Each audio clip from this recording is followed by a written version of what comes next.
Hello friends, this is Navdeep Singh from Hitbullseye.com. The topic for today's discussion is modern Indian history, the formation of Congress and coming of Gandhi. The topic of today's discussion would be firstly the birth of Congress itself, growth of militant nationalism, Swadeshi Movement and coming of Gandhi itself. In our previous video, we had discussed about formation of many political associations. A result of that formation of political associations was that finally a strong political association came into being, which was the Indian National Congress itself.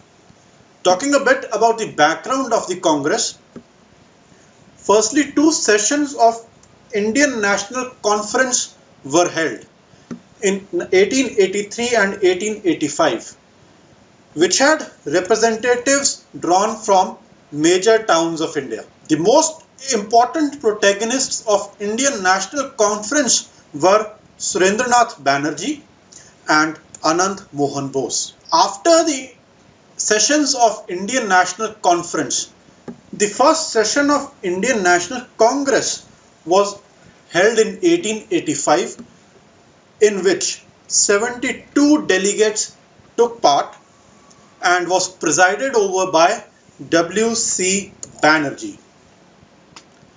After that, Congress met every year in December, and Congress meetings and political unification became a standing point henceforth. Let us talk about the aims and objectives of Congress. Firstly, it aimed at forming a democratic nationalist movement against the British rule.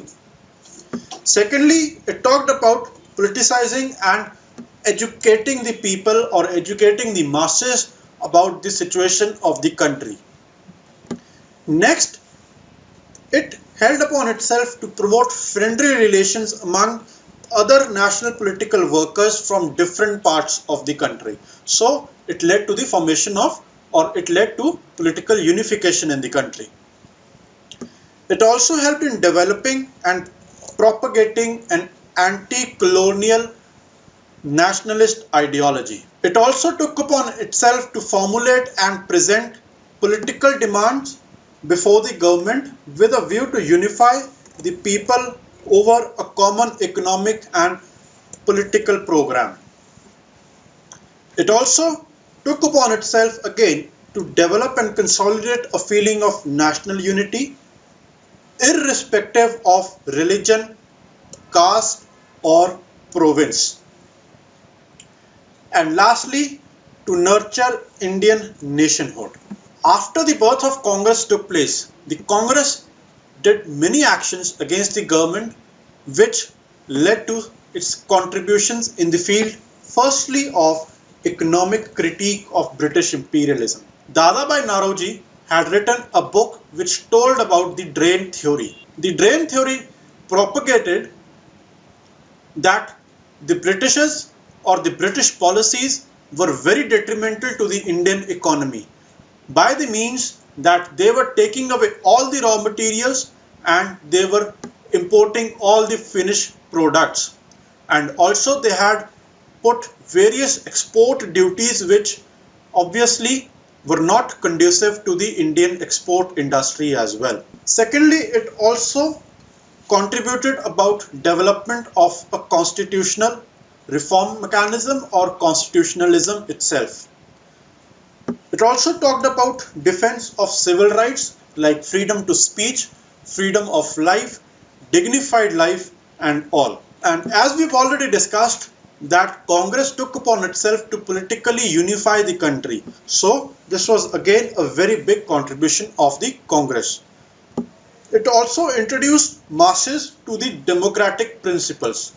Democratic principles like liberty, freedom, social justice, economic justice and all. It also helped instilling feeling of nationhood among the masses, because before the Congress our nation was divided into provinces and the provincial identity of the people was much above the national identity. So with the coming of Congress, the national identity or feeling of nationhood developed among the masses. After the Congress, took birth and started its activities, there was a growth of nationalism in the country. There were various causes of growth of nationalism in the country. Foremost among them are as follows. Firstly, the recognition of the true nature of British rule. And this was through, again, as we had discussed, the drain theory that was propagated by Dadabhai Naoroji, which told us that the British economic practices were very much detrimental to the Indian needs and desires. Secondly, it also led to the growth of confidence and self-respect among the masses, because before the Congress, people were very much deprived of any such thought, and with the coming of Congress and with their agenda of political awakening of the masses, there was a lot of growth in confidence and self-respect among the masses. Growth of education also took place and was also resultant towards increase in nationalism in the country. The increasing westernization of the country, or increasing influence of Western ideas in the country, ideas that were propagated by Thomas Paine, Milton, Rousseau, Danton and all, were also leading to high nationalism in the country.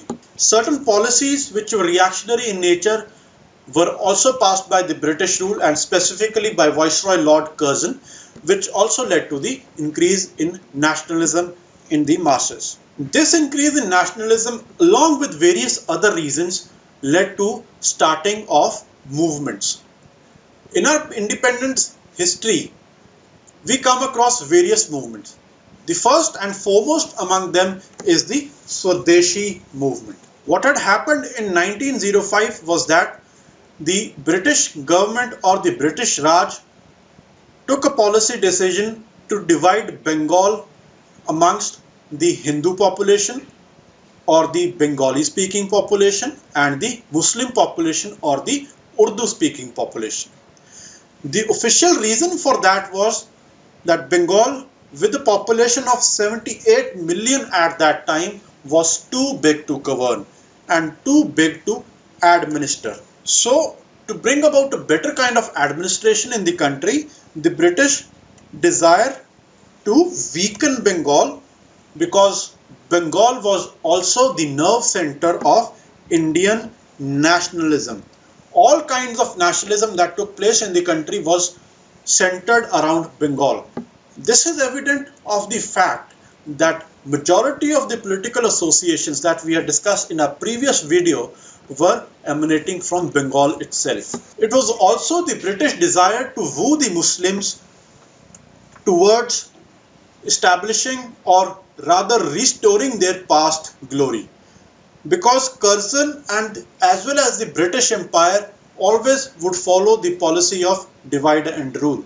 So the British administrators thought that by dividing the Indian population into various segments, they can rule upon them for perpetuity. On a specific date, this is a very, very historical date in our Indian history, October 16, 1905, partition was formally declared or came into force.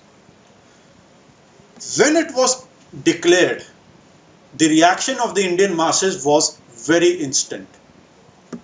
People started fasting, bathed in the Ganges, and walked barefoot in procession singing Vande Mataram as a sign of protest against this particular governmental decision. Let us discuss about the events that had happened during the Swadeshi movement. From here we start the boycott of foreign goods. This was mainly aimed at depriving the British of any kind of revenue so as to make the administration in India by the British difficult. Public meetings and processions were also held. Corps of volunteers or samitis were formed, which would perform these public meetings, which would educate the masses, which would boycott the foreign goods, which would burn the foreign goods. This was all done by a corps of volunteers. Imaginative use of traditional and popular festivals and melas also started. The foremost example of this is that when Tilak started the Ganpati and Shivaji festival, which was aimed at instilling nationalhood and instilling the feeling of brotherhood among the masses. Emphasis was also given on self-reliance. When we discuss about self-reliance in the Swadeshi movement, we come across various instances where local or indigenous factories came into being, indigenous textile mills came into being, educational schools and colleges came into being, all of them focused upon self-reliance. The program of Swadeshi focused upon national education, and Swadeshi movement was one movement in which there was widespread participation of the masses of all spheres, be it the peasants, be it the minorities, be it the women of the country, be it the lawyers, be it the soldiers and all. There was a wide participation from all spheres in the country. As we go through the Indian history, we would also discuss that each and every movement had subsided in a particular point of time, and for that subsidence there have always been certain reasons. The reasons for Swadeshi movement and its subsidence were as follows. Firstly, high or severe government repression. The government repression was such at that point that there was widespread firing upon innocent masses, and because of that firing, about 1 lakh people lost their lives. The movement also failed because of lack of an effective party structure. Now we have to associate this with the formation of Congress. It was only 20 years till 1905 that Congress had been formed. In this short while, the Congress could not create an effective party structure which could take this movement forward.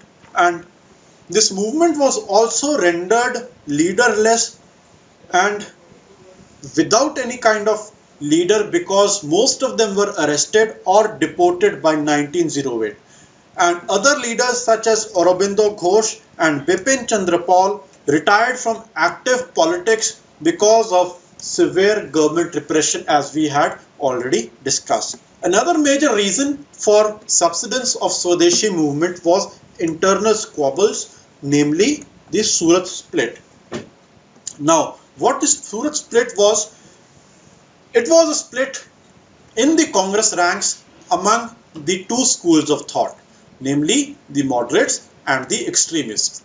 The extremists have been demanding to take this boycott movement, boycott of foreign goods and boycott of any governmental activity to a nationwide extent, whereas the moderates wanted to restrict this area only till Bengal, because Swadeshi movement had an effect only in Bengal. On this reason, the Congress split up into two parts, and it will be only in 1916 that the Congress, or two parts of the Congress, came together again and formed a unified Congress. The movement also aroused the people, but the people did not know how to find new forms and of expression and popular resentment. This was because of the reason that the movement was rendered leaderless, as we had previously discussed. Lastly, the reason of its subsidence was that the movement largely confined itself to the upper and middle classes and could not really reach the masses, and especially the peasantry. With such a narrow mass base or such a narrow base of a movement, such a movement could not be successful. But there is another thing that we have to keep in mind while discussing Swadeshi movement. The basic idea about Swadeshi movement was to instill feeling of nationalism and nationhood or brotherhood among the masses. But while discussing Swadeshi movement, its major cause was the separation of or division of Bengal into two parts. The result of Swadeshi movement was that in the year 1911, the two parts of Bengal were again reunited by Lord Hardinge, and hence Swadeshi movement is one movement that is said to have achieved its ultimate aim or objective. No other movement throughout our pre-independence history achieved the objective as had been done by the Swadeshi movement. Next topic of discussion is the coming of Gandhi. While we discuss the coming of Gandhiji to India, we should also be aware of his earlier life. And his earlier life was centered in South Africa. Gandhiji had gone to South Africa to practice law and to pursue a case for his client, namely Dada Abdullah. While in South Africa, Gandhiji faced the wrath of white superiority. And it was only in South Africa that he evolved his concept of satyagraha and ahimsa. Ahimsa meaning non-violence. While in South Africa, Gandhiji indulged into his activities of satyagraha. There were various types of satyagraha taken up by Gandhiji. First of them was against the registration certificates. The government of South Africa had made it compulsory for Indians to carry registration certificates if they have to roam about in the country. Gandhiji rose against this particular act of the government, did a satyagraha or boycott, and was successful in his ulterior aims. He also took up a campaign against restriction on Indian migrations and also against poll tax. Such policies had prescribed for Indians to deposit a particular amount with the South African government if they have to participate in the political process. This was called the poll tax, and Gandhiji had taken up a campaign or satyagraha against this poll tax. The South African government had also taken various actions which invalidated Indian marriages, particularly the Indian marriages which were done in accordance to the rituals of India or the Vedic rituals. Gandhiji also took up a campaign against this particular policy of the South African government. Gandhiji also rose against the government when the government started forceful out-migration of Indians from Natal province into Transvaal province. This was the earlier life of Gandhiji.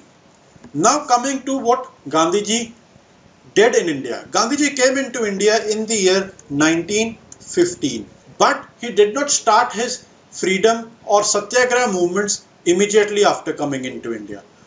On the request of his mentor, namely G.K. Gokhale, Gandhiji refrained from any satyagraha or any movement for a period of 1 year, and in that 1 year Gandhiji took upon himself to study the Indian masses. Starting from the year 1916,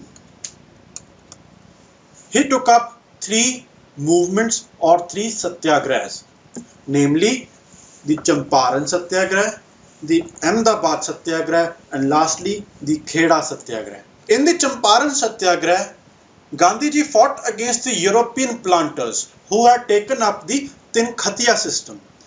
Tin Khatiya system meant that the Indian planters or Indian peasants had to plant indigo on 3/20th of their total holding. The produce of that 3/20th of that Indian holding or this indigo would be sold to the British or sold to the English landlord at a predetermined rate which was very low. The peasants in Champaran invited Gandhiji to take up satyagraha against these English indigo planters. Upon satyagraha by Gandhiji, the English planters fled away, and this was the first success of Gandhiji when he came back to India. Next is the Ahmedabad Satyagraha. Ahmedabad Satyagraha was about the industrial unrest in the country. This was a period when World War had ended, and India was also under the plague menace. The industrial workers at Ahmedabad had requested for a plague bonus from their textile mill industries, but the textile mill owners refused them to do so.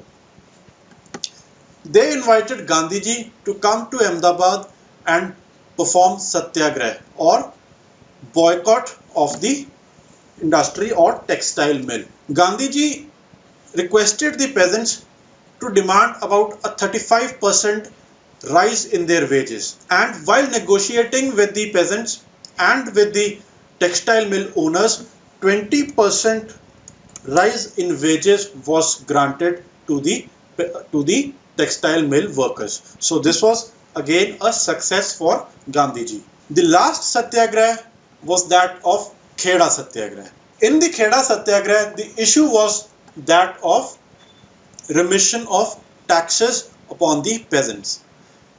The land or the revenue code at that time provided that when the produce of land is less than 1/4 of the average, then the land revenue would not be implied.